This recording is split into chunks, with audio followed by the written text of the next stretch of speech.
Well, welcome back everyone. I hope you're having a great Memorial Day weekend.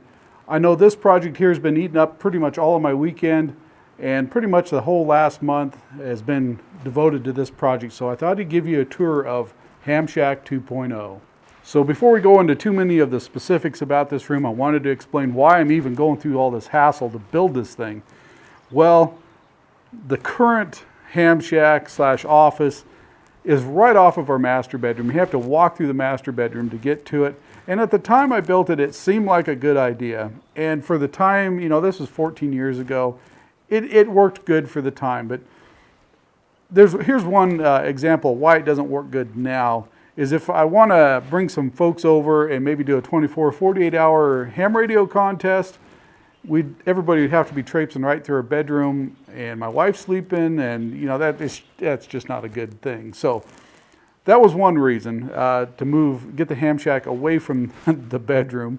And the other reason is times have changed for our needs, and we've got the twins now, and my wife took over before the sewing room. My wife's sewing room, she's big into quilting, and the office were kind of combined in that same space, and it worked okay. But when my oldest daughter moved out, my wife took over that room as her sewing room. Well, we're getting to that point that the twins are kind of wanting their own space. They're wanting to decorate their own way, you know, boy, girl, they're totally two different tastes there. So we decided that one of them should move into that sewing room, my wife take over the office, and I move to a different spot. So, and during this whole coronavirus thing, my wife's been doing a lot of online teaching, so she's more or less taken over the office, and that's okay. I moved out to the shop for the time being, and doing because I've been working from home as well. So I kind of moved out to my wood shop, made me a space out there, and I'm doing most of my daily work from that location. And then this office, because I can work from home from time to time, even in normal times. So this will be kind of a dedicated space for office, YouTube, and Ham Radio 2.0, the HAMSHACK 2.0. So that's what this space is going to be, and that's the reason we're doing it. I kind of needed to separate out, get out of that current office so my wife can take it back over as a sewing room. And if we're afraid this online teaching thing may roll into next year as well from the sounds of things, believe it or not. So it'll give her a space that she can call her own and work out of, and then I have this space out here. I think it's going to work out great for everybody involved, including the twins. They can break up and get into their own rooms. Okay, about this new building, it's 24 by 21, 10-foot high walls, and here's a little video clip of us, my oldest son and I, trying to raise this first wall. Now things went okay. That wall was a little heavier than I remembered them being from the last time I lifted walls, especially 10-foot high ones. When I was in town, I built a, I think it was a 20 by 45 foot shop with 10-foot high walls, and I sheeted the walls and then stood them up. I had a lot of help. But as I remember the walls, looking back on it, there was quite a few people there. But in my mind, there's like 4 of us. We lifted the wall. Well, come to think of it, there's quite a bit more people. And I think one thing I always seem to forget is I'm in my 40s now instead of my 20s. So lifting things like this is a terrible idea, especially with a bad back. But we did it. We got it up, and it went off without too much of a hitch. We did use the tractor to lift it up over the bolts in the floor because I just didn't think we had the manpower to do it. And thankfully, I had not sheeted that wall before I stood it up. I put a couple sheets on it just to hold it steady, but had not fully sheeted that wall. So it worked out okay. The next 2 walls, they have some vent pipes coming up through them. And I'll get into why there's vent pipes in just a moment. But I decided that there's no way we're going to lift these walls like that again. So we used the tractor. And unfortunately, I didn't get any footage of any of this. When I get into projects like this, and I was going to film the whole thing and show everybody the whole process from start to finish. But there's a ton of YouTube videos out there on framing and all that stuff, I'm sure. So I didn't bother going into all the details of exactly what we did. But the next 2 walls, we had to lift them up over those pipes a little bit, and I had to leave enough pipe sticking up to glue the next section on. So I decided from start to finish, we're going to use the tractor to lift these, and it worked out great. We stuck a beam across there to lift against, and then lift it up with the forks on the tractor up over those bolts. We had a couple little hitches, like the bottom plate kept wanting to come loose. So the second wall we stood, we had a little bit of problem with that. We got it straightened out though. The third wall, this wall right behind me, there's some pipes I had to lift over to get to the point we could actually lift it up onto the J-bolts and the vent pipe. So this wall was probably the most challenging in it. I thought I'd put these outside walls out enough a little bit. I leaned them out just a little bit so when we lifted up, they weren't in the way. Well, evidently this wall back here, I had not, it either moved or I forgot to do it. It was straight up and down, and so that thing dragged the whole way up and was just kind of a pain the whole way. We got it up. My daughter and son helped me out here on that one. And we got it up over, and of course the wife. The wife was helping with all of this. But we got this one set, and I think this was the hardest wall. The last wall went up without any hitch at all. In fact, my daughter and I just lifted it by ourselves because we had no bolt or pipes to fuss with. And there's not nearly as much work in that wall. I think there's only like 12 studs in that wall, whereas these walls over here with doors and windows in them, there's a lot more to those. So anyway, we got it all up.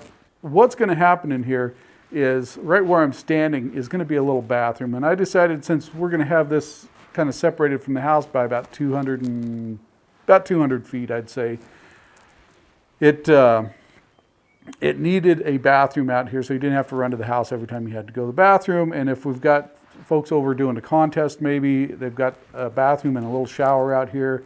So it's going to work out really good for that. The actual HAMSHACK / office / YouTube room will be about 11 by 23.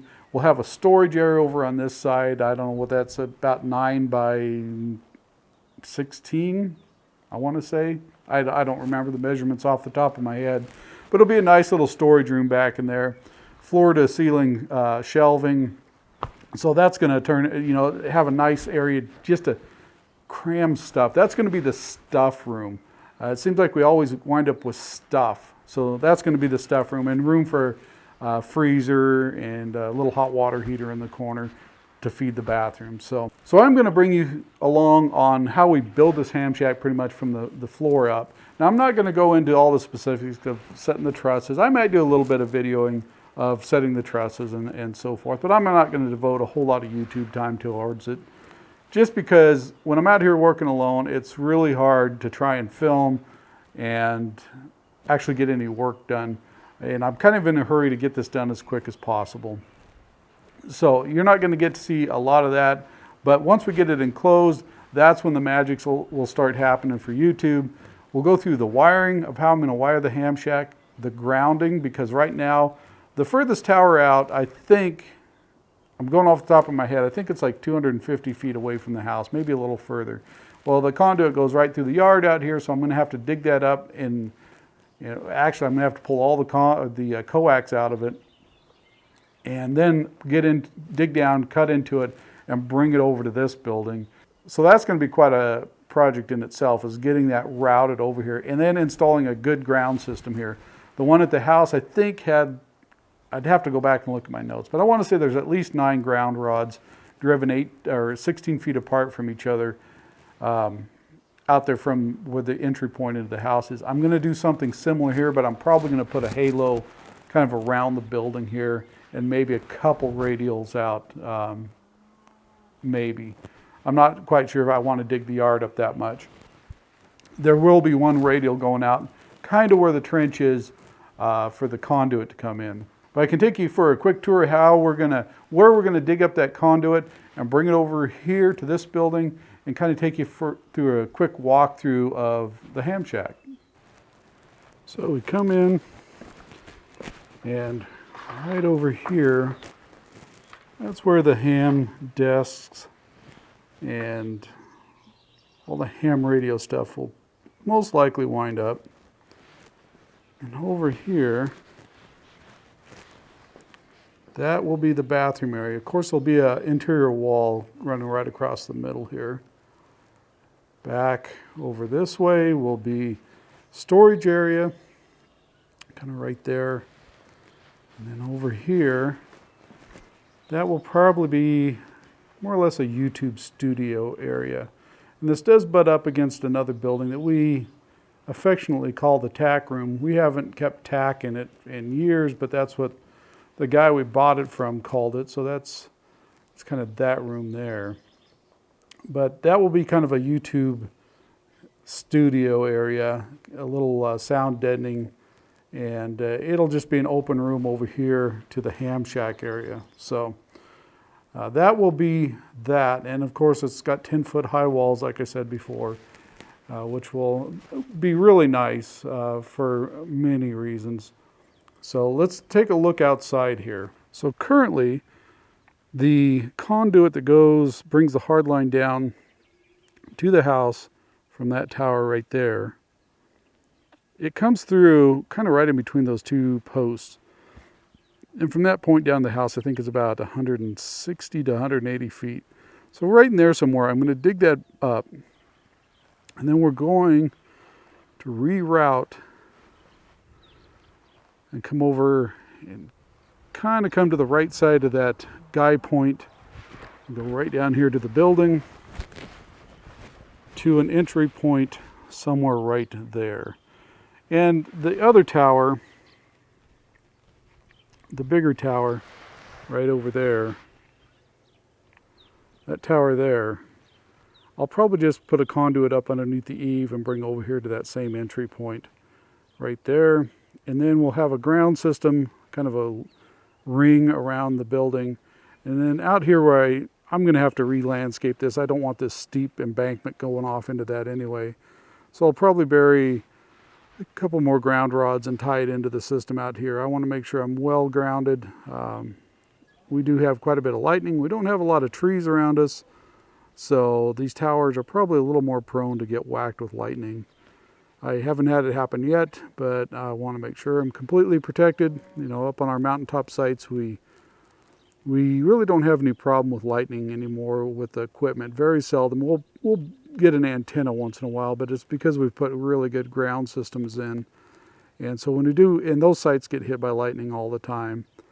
And we just don't lose electronics equipment anymore, hardly ever, from lightning strikes. Every once in a while, but it's very seldom. Back in the early 90s when I first started working on two-way radio stuff, we lost a lot of equipment just because of poor grounding, and we've learned a lot since then. So I'm going to implement the same techniques here, and hopefully we can avoid all that and have a really nice ham shack here with maximum amount of lightning protection that I can afford. Well, that's this project kind of in a nutshell. It's been eating a lot of my time, and this is one of these projects that's been kind of floating around in the back of our heads, and once we made the decision, let's just go ahead and do it, it's been all hands on deck, well, as many hands as we have around the place, and try and get this project done as quick as possible. The cement work, I have to thank my nephew Luke. He came over and helped tremendously with that. I had all the form set, and cement work's back-breaking work, and he come over with his two boys, and they helped roll this thing out super quick. We got that thing knocked out in no time, and my father-in-law come over and helped. So the cement work went really quick, really easy. The walls, this is one of these things that I don't do this all this often. When I was a teenager, I used to go help my dad. He was a carpenter, owned his own construction company for quite a while. So I'd go out and help on projects, but at the time I really wasn't paying a lot of attention. You know, I was just kind of the laborer. And so some of this, it's not ingrained into me how to do it, so I have to stop and think about it a little bit, and I make mistakes along the way. But the walls went up without too much hassle, even though I had to rethink a whole bunch of things and remember how to do this. And it seems like we usually try and take on at least one kind of building project a year, and that's this project this year. Next year, I think we're going to try and do remodel or add on a kitchen. We've got a little galley kitchen, and none of us really like it, so that's something we'd like to change. So we may do that. That's going to be our project next year, I think. But this year, this is the project that we're doing. And once I get this dried in and get the trusses set and sheeted, and hopefully some metal roofing on it, the things will slow down for me, and I can take my time on the rest of it. I like to get things dried in, and then from there I can just mess with it when I have time. But I'm hoping to wrap this whole thing up later this summer at the very latest, but we'll see how it goes. Anyway, just wanted to give you a tour of what's been eating up all my time. And as always, thanks for watching. Oh, by the way, we're going to take a little trip today over to a little neighboring community, Sumter. They normally have a flea market Memorial Day, July 4th, and Labor Day. This year the Memorial Day one got canceled. But there's still a group of UTV riders from the west side that are up there that watch the channel. We're going to go up and try and catch them today and say hi to them. We tried to do it last night. Things just didn't work out. But we're going to try and run up there today and say hi to those guys. They're always watching all the videos, and they said they were going to be in the area, so we'd like to go say hi to them and meet them face to face. I think we met one of them or two of them last year, just by happenstance. They spotted us and then said hi to us. But we're going to go meet the whole crew today, so that's our plan later today. I need a little break from the construction, and I need a little bit more supplies to build these interior walls anyway. So as always, thanks for watching, and we'll see you on the next video.